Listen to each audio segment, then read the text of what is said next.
Olá, ouvintes e leitores, eu sou o Thiago André Monteiro, vulgo Tan, o seu influenciador analógico, e você está ouvindo o Diário de Leitura do Ictus Podcast.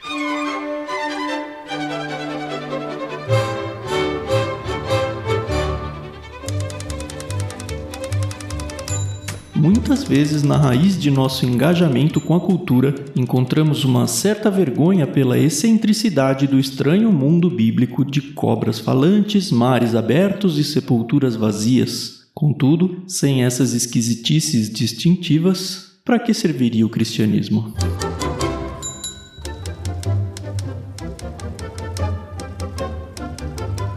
Hoje é dia de conversar sobre o capítulo 4, intitulado Cultura, do livro Como Viver no Mundo Sem Abrir Mão do Evangelho, de Russell Moore, publicado pela nossa parceira nesse projeto, a editora Mundo Cristão. Eu gostei demais desse capítulo. Sabe quando alguém consegue explicar, assim, bem explicadinho mesmo, alguma coisa que a gente sempre pensou, mas nunca conseguiu exatamente colocar em palavras? Pois é, o Moore fez mais ou menos isso aí nesse capítulo.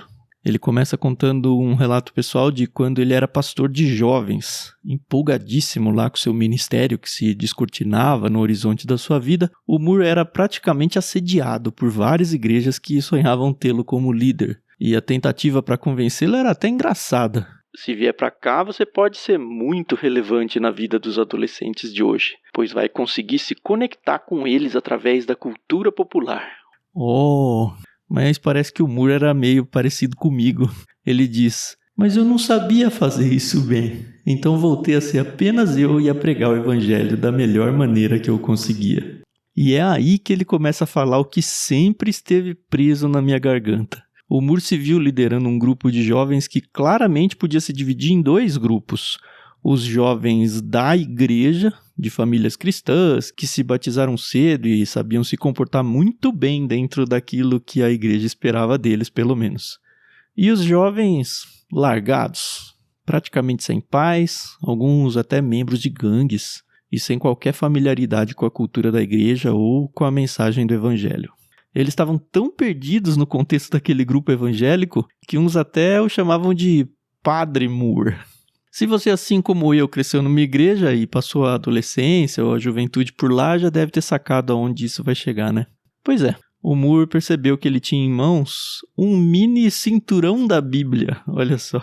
E se você ouviu o prefácio e o primeiro episódio do nosso diário de leitura, já sabe o que isso quer dizer. Um grupo de pessoas que emula muito bem a fé cristã através da ética do dia a dia, sem necessariamente ter passado por uma conversão verdadeira a Cristo.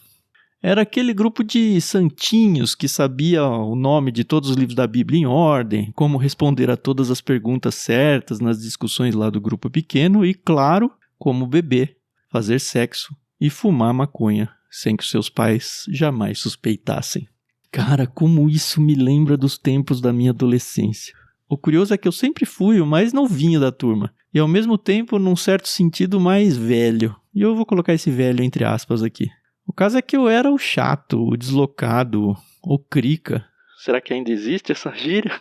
O certinho, aquele de quem todo mundo tirava sarro porque eu não gostava, não concordava e nem participava de praticamente nada daquelas coisas que eles faziam e se achavam o máximo por estarem fazendo. Como eu era o menor e super tímido, e acreditem, até hoje eu sou mega introvertido, eu não falava nada. Nem para os líderes e muito menos para quem estava fazendo essas coisas que me pareciam tão diferentes do que era ensinado na igreja. Na minha cabeça eu só pensava, será que é isso aí que é certo? Será que eu estou entendendo alguma coisa errada? Porque não parece ser o que a gente aprende na igreja. Vocês precisavam ver o que eu presenciei nos acampamentos. O que aqueles jovens e adolescentes legais faziam e que desde aquela época eu já torci o nariz, mas ainda não sabia bem o porquê. Bom, hoje eu sou mais velho, um pouco mais sábio, uns dirão mais crítico, e eu consigo olhar para trás e ver o que deu a maioria desse pessoal cristão aí. E ainda por cima o Moore me ajudou a entender esse motivo colocando isso tudo em palavras quando desenhou esse grupo de jovens cristãos que ele tinha nas mãos. O outro grupo de jovens, aqueles deslocados que o Moore liderava, era bem diferente. O Moore conta que eles riam nos estudos bíblicos, mas que eram atraídos não pela mesmice do discurso cristão, mas pela estranheza dele. Eles falavam assim: Então, tipo, você acredita mesmo que esse cara morto voltou a viver? Acredito. Peraí, sério mesmo? Cara, isso é muito louco. E se você é mais velho de guerra, como eu, já sabe como os pais dos jovens do primeiro grupo reagiu, né? Claro que eles ficaram indignados. Como pode esses adolescentes depravados, perigosos e drogados se juntarem com os meus filhos? Mal sabiam eles que os seus filhos é que eram um problema maior. Filhos que tinham aprendido e com maestria como se comportar do jeito certo para convencer os pais e a igreja da sua santidade, enquanto na verdade eles escondiam os seus próprios pecados. O fato é que aquele cenário era uma verdadeira guerra cultural em miniatura. Nós vivemos essas guerras culturais dentro das paredes das nossas igrejas e até das nossas próprias casas. Infelizmente, muitas vezes nós não conseguimos enxergar que essa cultura contra a qual queremos guerrear está dentro do quarto dos nossos próprios filhos. O Moore, então, nos lembra que isso não é nenhuma novidade. Não é algo da geração atual e nem só da minha época quando eu era criança. Foi igualzinho, adivinha só, nos tempos de Jesus. Os judeus que o rejeitaram como Messias eram esses jovens cristãos que fingiam fazer tudo certinho conforme o protocolo esperado, enquanto os gentios, os excluídos, os rejeitados da vida religiosa da época, era o grupo dos jovens rebeldes de hoje. Mas onde está a lição nisso tudo? É só ver para quem Jesus deu atenção quando encarnou. Quem foi o principal alvo do evangelho na época de Cristo? Vou te dar uma dica. O grupo dos certinhos o rejeitou e o condenou à morte.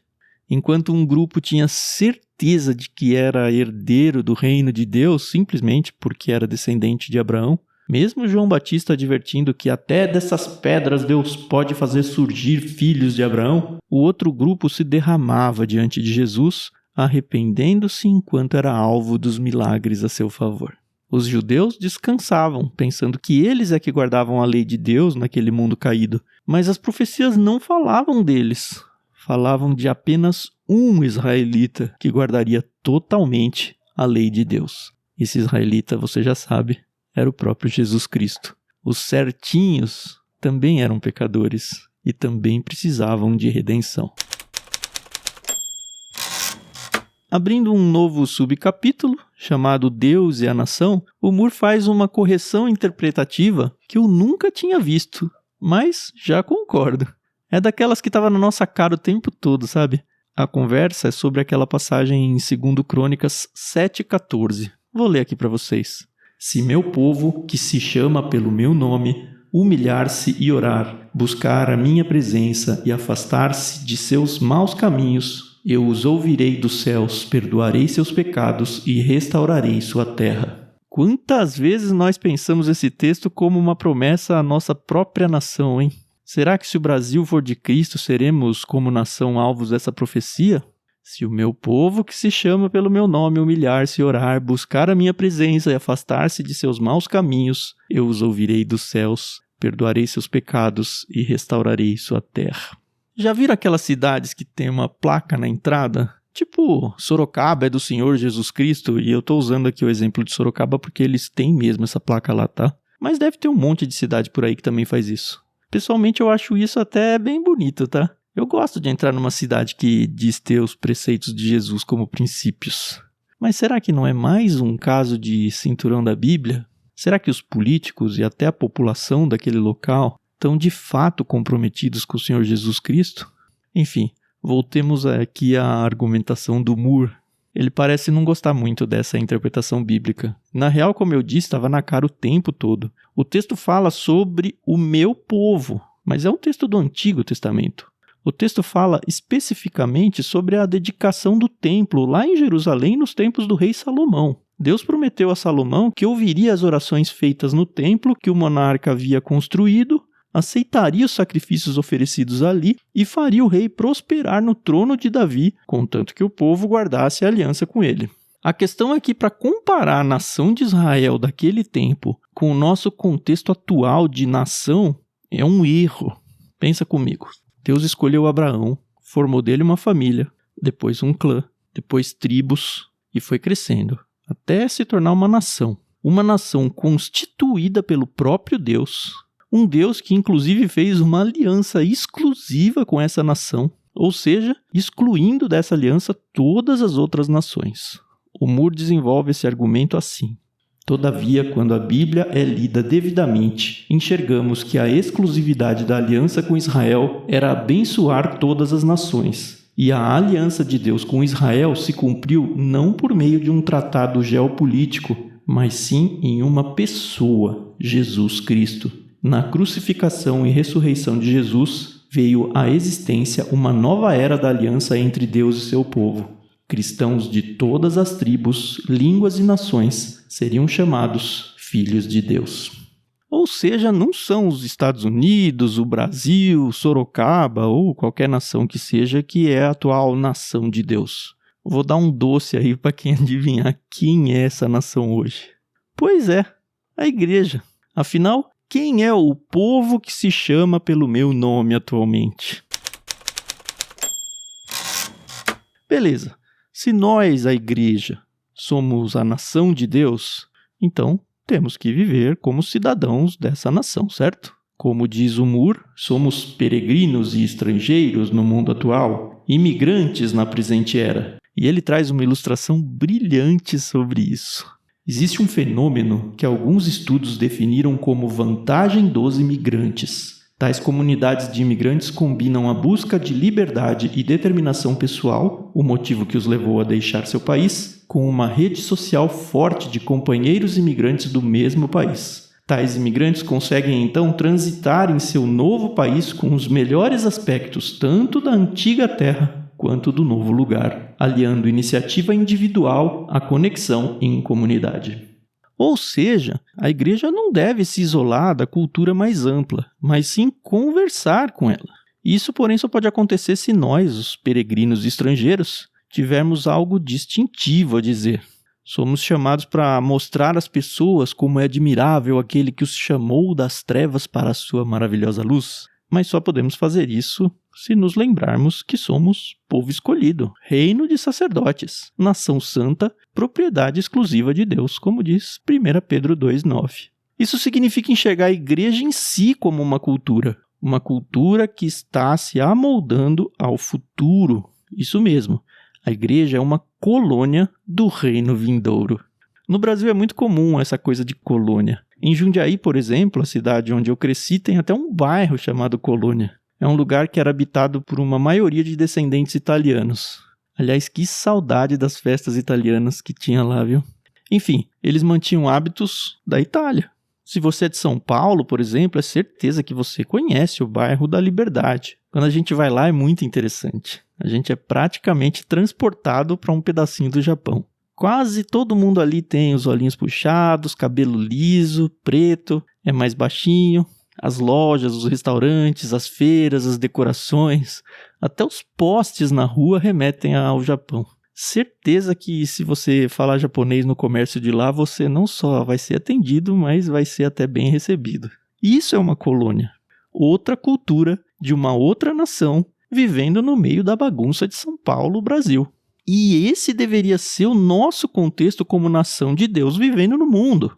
A gente devia se preocupar mais com aquilo que faz sentido para a nossa cultura do que com a cultura em que a gente está imerso no mundo. O Moore nos lembra que os cristãos, na época de Jesus, viviam imersos na cultura greco-romana. Só que essa cultura era completamente decadente no que diz respeito à moral da sociedade. Era uma cultura repleta de anarquia sexual, tráfico de pessoas, militarização imperial. Ainda assim, em que tecla que Jesus e seus apóstolos mais bateram para ensinar os cristãos da época? A busca por uma vida de santidade. Incrível! Num mundo tão caído como era o da época, eles estavam preocupados em não entrar em processos judiciais para não difamar a igreja em frente à sociedade, em ser honesto, em falar somente a verdade, em não prejudicar o próximo, sério? Mas no meio de uma sociedade assim, ninguém vai nem perceber essas coisas. Mas ainda assim era importante. E ainda é. É importante porque a igreja é uma embaixada do reino de Deus na terra. E como embaixada, deve viver segundo as normas desse mesmo reino de Deus. Caso contrário, estaremos projetando uma imagem falsa, a de que Jesus é incompetente para governar o mundo. Vocês não sabem que um dia nós, os santos, julgaremos o mundo? E aqui o Moore nos lembra que, para surpresa e até a humilhação dos ricos e poderosos desse mundo, os governantes desse mesmo reino vindouro serão pessoas comuns, como eu e você. Pessoas simples, na maioria até preteridas, vulneráveis, humilhadas e descartadas no mundo atual.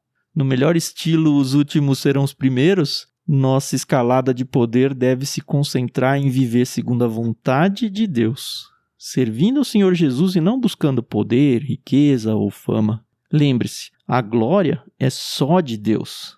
Até por isso ele escolheu os mais improváveis para formar o seu povo. O conceito de sobrevivência do mais forte não faz parte da cartilha de Deus. E isso vai com certeza espantar muita gente quando o futuro chegar e o reino de Deus for completamente estabelecido. Isso me faz pensar em como as igrejas agem hoje. Qual será a igreja que agrada mais a Jesus? Pensa comigo. Aquelas que tentam imitar a cultura atual, lideradas por grandes gestores de pessoas e intelectuais, em busca aí de slogans matadores, ocupando espaços enormes e suntuosos com suas roupas de grife, equipamentos de primeira qualidade, telões em alta definição, banda mega qualificadas se apresentando em shows dominicais aos fiéis? Ou aquela mais simples, muitas vezes num bairro de classe baixa, com salão e cadeiras emprestadas de algum lugar, em que o pastor pode até falar menos, ou nós vai, nós vem, mas que está legitimamente preocupado em cuidar de cada ovelha. Mas antes que vocês comecem a pensar que eu estou exagerando, que tem espaço para tudo isso e tal, eu vou recorrer às palavras do Moore aqui para ajudar a gente a entender a essência dessa ideia toda. Deus se importa sim com as grandes cidades. Com o avanço do Evangelho, Deus mandou a mensagem para o centro cultural e político do Império, a cidade eterna de Roma. Mas o esforço de plantar igrejas em Roma foi dirigido por um pescador de cidade pequena, com o sotaque mais retrógrado possível, claramente galileu. Para alcançar a cidade filosoficamente sofisticada e culturalmente xenofóbica de Atenas, Deus não enviou um filósofo grego versado nos textos pré- e pós-socráticos, mas um construtor de tendas judeu, instruído nos rolos monoteístas do judaísmo do Segundo Templo. O gênio chama atenção por causa da sua influência ou de seu brilhantismo. Já o apóstolo chama atenção porque é enviado com uma mensagem que por si só carrega autoridade. A igreja não é edificada sobre o alicerce rochoso de gênios e influenciadores, mas sim de apóstolos e profetas. O reino chega até nós não a partir de uma sala de reuniões ou de uma sociedade literária, mas sim de um comedouro para animais e de um madeiro para execução. Talvez a melhor maneira de conquistar influência seja perdendo-a. Capite? Pensa comigo aí num desafio que o Moore propôs. Qual seria o impacto em nossa igreja se um zelador que recebe salário mínimo mentoreasse um executivo multimilionário do restaurante onde ele limpa banheiros, porque o zelador mentor tem a sabedoria espiritual de que seu mentoreado necessita? Pareceria terrivelmente estranho, mas não é mais do que um nazareno crucificado governando o universo. Indo para os finalmentes, ou seja, para a nossa parte prática de tudo isso, o que a gente deve fazer? Para começar, que tal colocar algumas coisas no devido lugar? Nós cristãos tendemos a nos alarmar com o que deveria nos confortar e nos confortar com o que deveria nos alarmar. Por exemplo, quando a gente fala da doutrina da eleição, a tendência natural da maioria de nós é ficar tenso, inseguro, começar uma tremenda discussão que já leva séculos e parece não acabar nunca, quando na verdade essa doutrina tem o objetivo de deixar as pessoas mais seguras da fidelidade divina, não mais inseguras. Por outro lado, o Sermão do Monte deveria nos aterrorizar, não nos deixar confortáveis. Afinal, é nele que Jesus estabelece a régua da conduta cristã. E uma régua alta, viu? Como um discurso que nos compara a adúlteros e assassinos pode ser qualquer coisa menos do que devastador? Nele, Jesus ensina que a lei de Deus não diz respeito somente à obediência exterior, mas também e principalmente aquilo que está em nosso coração. Ah, se aqueles jovens do início do capítulo entendessem a gravidade disso. Ah, se nós entendêssemos a gravidade disso.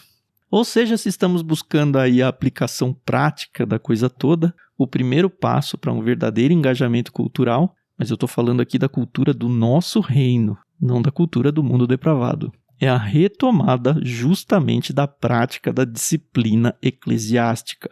Paulo já tinha falado para os coríntios, não cabe a mim julgar os de fora, ou seja, as pessoas do mundo, fora da igreja de Cristo, mas certamente cabe a vocês julgar os que estão dentro. Está lá em 1 Coríntios 5,12. Por que a gente parou de fazer isso? Porque parece que não importa mais como os cristãos dentro das nossas igrejas estão se portando. E, de novo, eu não estou falando aqui de comportamentos da boca para fora. Eu estou falando do que vai no coração de cada um. Nossa atitude para com os dois grupos, os de dentro e os de fora, devem sim ser diferentes. Nós somos responsáveis diante de Deus por quem está do lado de dentro. E temos a missão de pregar para quem está do lado de fora. Mas parece que a tendência é fazer o contrário. Nas palavras do Moore, insultamos a cultura externa e falamos em termos apagados e ambíguos sobre o que é comum em nosso meio. Atacamos as heresias políticas e culturais de fora, mas permanecemos em silêncio diante das heresias doutrinárias do lado de dentro. Isso acontece porque estamos buscando o reino errado em primeiro lugar. Lembra de quem deveria ser o sal da terra e luz do mundo? Mateus 5 diz que o sal precisa ter sabor. Caso contrário, não tem utilidade para o mundo. A igreja que perde sua singularidade é uma igreja sem nada distintivo para se engajar na cultura. Uma igreja mundana não faz bem nenhum para o mundo. Por mais imperfeito que sejamos, e Deus sabe o quanto a gente é imperfeito, a igreja deve sim sempre servir de modelo do reino de Deus. Uma coisa é falarmos sobre esse reino, outra bem diferente é personificá-lo diante do mundo. E se você fica aí envergonhado de fazer isso porque viver segundo os parâmetros de Cristo soa muito estranho, lembre-se que Jesus não escondeu as esquisitices da cultura do reino de Deus, e nem nós devemos fazê-lo. Para encerrar com as palavras do Moore, corramos não contra, mas em direção à excentricidade do antigo evangelho de um Messias que foi expulso da própria cidade, mas que estranhamente saiu andando da própria sepultura. E de verdade. Não sejamos apenas defensores de causas. Em vez disso, personifiquemos um reino.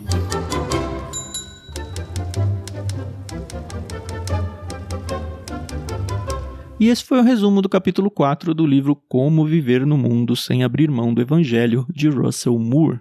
Como você já sabe, essa leitura é uma parceria com a editora Mundo Cristão e faz parte do Clube Ictus, o clube de quem lê de tudo, mas sempre com óculos cristãos. Venha você também fazer parte dessa galera interessada não só em desenvolver o hábito de leitura, mas principalmente em crescer, intelectual e espiritualmente.